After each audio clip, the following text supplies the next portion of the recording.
la dette publique est le principal élément du passif du bilan des administrations publiques françaises, APU.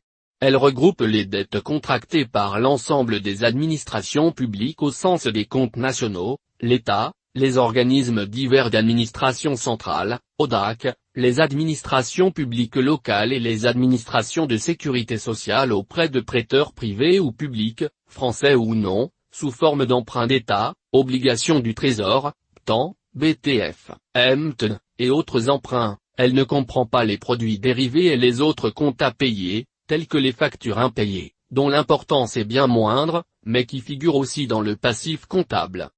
Pour tous les États de l'Union européenne, c'est la dette au sens de Maastricht qui s'est progressivement imposée. Elle est évaluée en valeur nominale, c'est-à-dire à la valeur de remboursement du principal.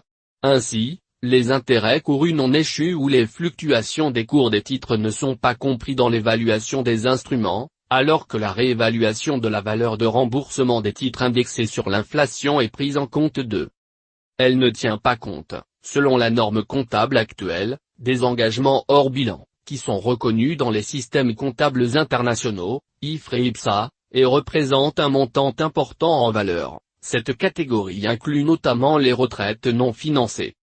La dette publique doit être distinguée de la dette totale d'un pays qui comprend dette publique, endettement des ménages, dette des entreprises non financières et enfin dette des entreprises du secteur financier, banques. La dette extérieure désignant l'ensemble des dettes qui sont dues par un État, entreprise et particulier compris, à des prêteurs étrangers.